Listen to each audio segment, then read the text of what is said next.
Hi friends, എല്ലാവരും സുഖമായിട്ടിരിക്കണമെന്ന് വിശ്വസിക്കുന്നു. ഒന്ന് ലൈക്ക് ചെയ്യണേ, സബ്സ്ക്രൈബ് ചെയ്യണേ.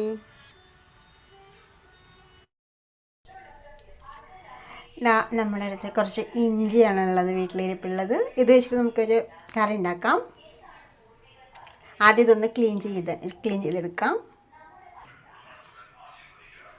ഇതിങ്ങനെ തൊലികൾ കളയാം. വീട്ടിൽ ഒരു കുറച്ച് ഇഞ്ചി മാത്രമേ ഉള്ളൂ, മറ്റൊന്നും ഇല്ലെങ്കിൽ പോലും ഇതുകൊണ്ട് എങ്ങനെ കറി ഉണ്ടാക്കാം എന്നുള്ളതാണ്. അങ്ങനെ ടേസ്റ്റ്, ഇത്രയും ടേസ്റ്റിൽ ഉണ്ടാക്കാൻ പറ്റുന്ന അത്രയും ഉള്ളത് വെച്ചിട്ട് കേട്ടോ.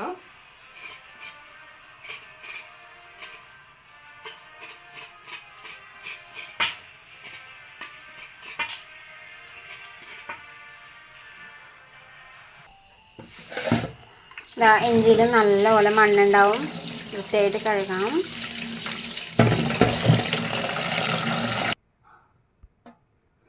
അങ്ങനെ പീസാക്കി മുറിച്ചിട്ടുണ്ട് കേട്ടോ. വെള്ളമൊന്നും തുടയ്ക്കണമെന്നില്ല. കുറച്ച് പച്ചമുളക് ചെറുതായിട്ട് കട്ട് ചെയ്യണം. കുറച്ച് പുളി എടുത്ത് വെച്ചിട്ടുണ്ട്. കണ്ടോ, ഒരാൾ വഴി കൂടെ പോണവരെയൊക്കെ കുറച്ച് ഓടിപ്പിക്കലാണ് പണി. അപ്പോൾ ചീത്ത പറഞ്ഞപ്പോൾ മിണ്ടാതെ കിടന്നതാണ്. ഇപ്പോൾ എണീച്ച് നടക്കണമാണ്. ഇനി ആരെങ്കിലും വരുന്നോ നോക്കണം, ചീത്ത പറയാൻ ആരെങ്കിലും വരുന്നോ നോക്കണത്. അവർ ഞങ്ങളെ ചീത്ത പറഞ്ഞിട്ടോളൂ, വഴി കൂടെ പോണവർ. ഇവിടെ ഒരാൾ കൂട്ടിലിട്ട് ഇനിയിപ്പോൾ വേറെ പണിയൊന്നുമില്ല, അങ്ങോട്ട് ഉറക്കം തന്നെയാണ് കേട്ടോ. മൺചട്ടി അടുപ്പത്ത് വെച്ചു, തീ കത്തിച്ചിട്ടാം.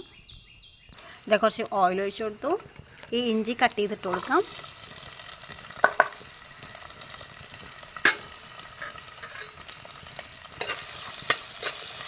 അപ്പോൾ അതിലുള്ള വെള്ളമൊക്കെ പോയിക്കോളും.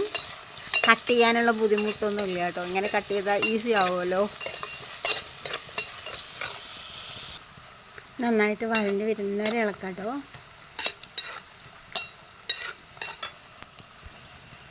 ഏകദേശം വഴഞ്ഞ് വന്നിട്ടുണ്ട്. ഇത് കോരിയെടുക്കാം, മതി. ചെറിയൊരു കായത്തിൻ്റെ കഷ്ണം കൊടുക്കാം.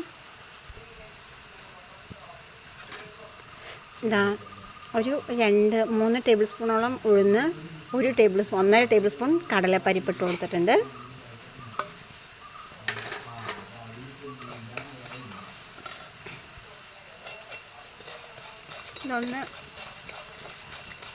ഇതൊന്ന് ബ്രൗൺ കളർ ആവട്ടെ. 3 കപ്പൽ മുളക് ഇട്ട് കൊടുക്കുന്നുണ്ട്. ഇതാട്ടോ ഫ്രൈ ആയി വന്നിട്ടുണ്ട്. ഞാനത് കോരി എടുത്തു, മതിയാവും. കുറച്ച് ഓയിൽ ഒഴിച്ചു കൊടുത്തു, കുറച്ച് കടുക് ഇട്ട് കൊടുത്തു.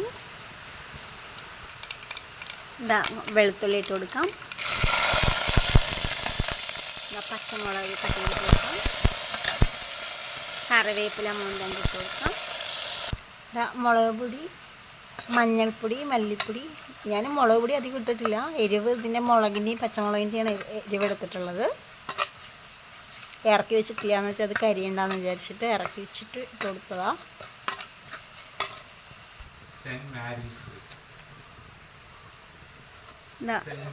ആ പുളിവെള്ളം ഒഴിച്ച് കൊടുത്തിട്ടുണ്ട്. കുറച്ച് ഉപ്പിട്ട് കൊടുക്കാം. ഞാൻ കുറച്ച് അധികം തന്നെ വെള്ളം ഒഴിച്ചിട്ടുണ്ട്. ആറിയിട്ടുണ്ട്. ഇതൊക്കെ ആറിയിട്ടുണ്ട്. ഒന്ന് പൊടിച്ചെടുക്കണം കേട്ടോ. രണ്ടും പൊടിച്ചിട്ടുണ്ട്. ഒന്ന് ഇട്ട് കൊടുക്കാം. അതിൽ കറി കുറുകി വന്നിട്ടുണ്ട്. ഇതിലോട്ട് നമുക്ക് ഇഞ്ചി, ഇത് പൊടിച്ചത്